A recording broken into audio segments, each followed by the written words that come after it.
Okay, so the first thing we're going to do is talk about everything that we need. So all the different products. So you're going to need your iPhone. We got our cage with handles, and then the shoe has a little attachment here.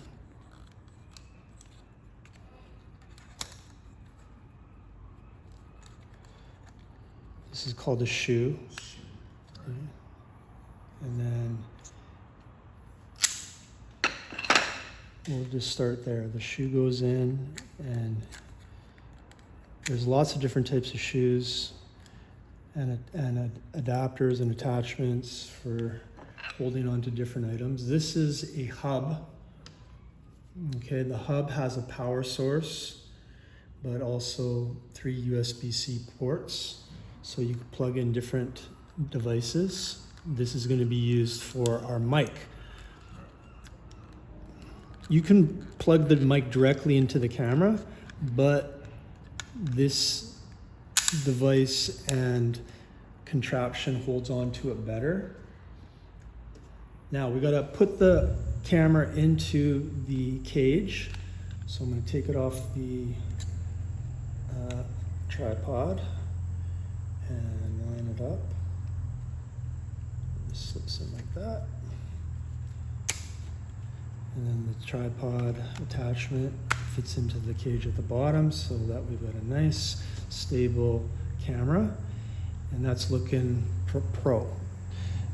Now we got to hook the hub into the camera or the iPhone.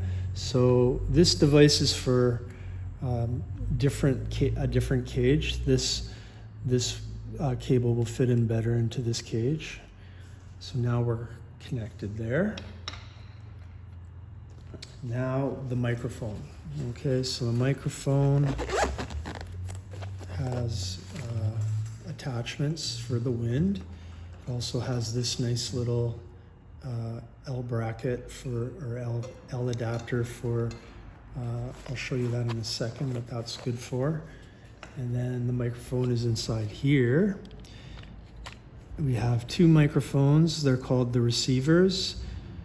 No, the receiver is this thing, and the transmitters are the microphones. So first of all, let's look at the receiver. The receiver has a little shoe that could fit into the cage, or what we have to do here, the way I've set it up, is we have to take out this little, whatever that is, and we got to put in an adapter for the USB-C. So this just kind of slides in like so. And then I like to use my L adapter so that we can see the microphone better. So I just plug it in like that, and now we're connected. The microphone is connected. When we take out a microphone, the green light has to be solid. And then once we go into Blackmagic, now this will probably be on iPhone, so you have to make sure that it's the DJI Mic. So that to do that, you got to go into settings, and then on the left side we hit audio, and then the audio source is going to say iPhone microphone. We got to switch that to wireless microphone RX. That's the one that we just plugged in. And then, oh, see that? So a good way to test the microphone is just to blow it gently, and then, see? Okay, so now we know we're working really good here. So we've got this microphone hook. Now the other thing is that's annoying about these microphones is that sometimes this microphone will be on like the green light will be on this one, so you got to make sure it's off. So it's off. Otherwise, both mics will be working at the same time. You only want one mic to work at one time. So we got this one working, it's green light, and then we have the magnet. See how I put a little piece of duct tape over top of the logo? That I find the logo distracting. So when I put it on my shirt here, so I go like this, and then even if you find maybe if the person is wearing a white shirt, you can put a white piece of tape on there instead of a black piece of tape, and that would be even less distracting than a plain black square there. So now we're ready to record our interview with the microphone. Everything is hooked up. So now we just have to learn a little bit about the settings of the actual app, the Blackmagic app. So we've already went into settings to make sure that our audio is hooked up to the wireless microphone. That's very, very important. So to get back to the main screen, you just hit settings again. And let's just go through the main settings here on the side here. We got the camera, which we're in. We've got the media. So if I were to record a quick little video, in the media button here, we'll now have that video that I just recorded. And then you can play it. Quick little video. There I am. And what else? We've got share or delete, a little information. This will have your metadata. And it's also the name of the clip is right there. But what's important here about this being able to go into media is that you definitely want to share it to our phone and save it. So we want to save to files on our phone so that we can use like, what's that thing called where you drop your AirDrop.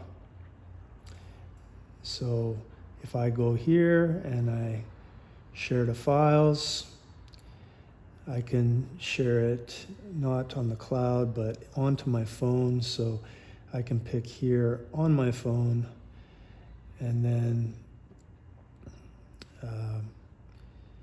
usually it's good to find the photos. So that's where I like to drop all my videos and pictures that I use for my Blackmagic app. I like to drop them into my photos folder. So wherever that is. I thought it would be here somewhere. No, we should learn where that is. We can figure that out later. Okay, let's go back to the camera. This is something I don't use. It's the chat area, but that might be useful for us later if we start to be a team and we want to communicate. And then the settings. Settings is crazy, so it's got so many possibilities of learning how to become a professional photographer, but we won't go that far. We're just going to learn some basics here. So everything at the top of the screen is where we're focused today. We're focused on things like the lens. The lens, so when you hit the lens, it becomes like a little blue square.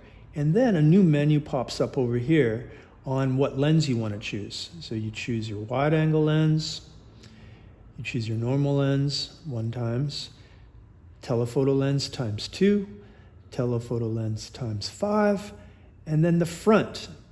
So there we are. Usually I just like to use the 1 times lens. So that's the lens. To get back to choosing other things, you just hit lens again, and then that menu goes away. Now, frames per second. This is important. I think we're going to choose to have a pretty standard frames per second option. We might talk to Ryan about this, but it's usually either choosing 30 frames per second or 24. There's even like 23.98 and 29.97, but I'm just going to stick to either 30 or 24. 24 is usually what they use in cinema, for films, has a nice look. 30 is usually what people use for YouTube and TV and just standard stuff. A lot of guys have told me on YouTube tutorial videos that 30 is the way to go, especially if we're posting things on YouTube. It looks way better. So I agree with that. I think we should just choose 30 for these interviews. And then here's what's really important. For when you're choosing 30, the shutter has to, that number on the fraction there has to double the frames per second. So when you have 30 frames per second, you want the fraction to be 160. So we're going to change that over here to 160. You can see it getting brighter. And then now we have a proper exposure, and the shutter will work really well with the frames per second. It'll give it a nice look.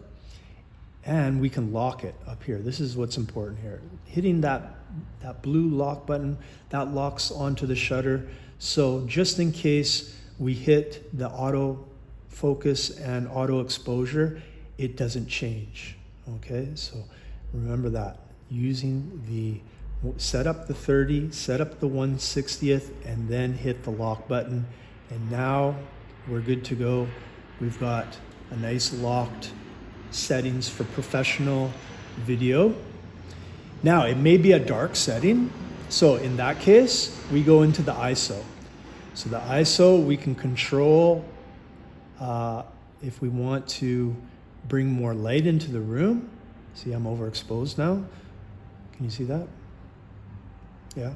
But the best photography is usually with the lowest ISO. So ISO, usually in sunlight, if you've got good light in the room, you want to bring this down as much as possible. And that looks pretty good. And then we can always adjust that setting. Like we can always brighten up things in post-production. So you just want to keep this down. But of course, if it's nighttime, you want to use the ISO up to maybe 400. 400 is a good number, but nothing ever higher than that. And then we just come back down low. And then that's pretty much all you need to know. This is a white balance. So the white balance is set to auto automatically. And you don't really need to touch that at all, because if it's on automatic, then you don't really have to worry about it. And then once you're ready to shoot, you just hit the record button, boom, we're recording. And there are some other things here if you wanted to know some other things that we can play with here. We have some cool little framing effects. You can put lines on your screen to just make sure that you're set up with symmetry. So there's like these nice crosshairs, and there's a nice little center crosshair in the middle. But you can just, I don't really use them. I just use my own judgment. But you can learn things like that. This is a beautiful photography app. I love it. And but I don't think I want to confuse you guys with anything more than what I just taught you guys. Okay? So, any questions?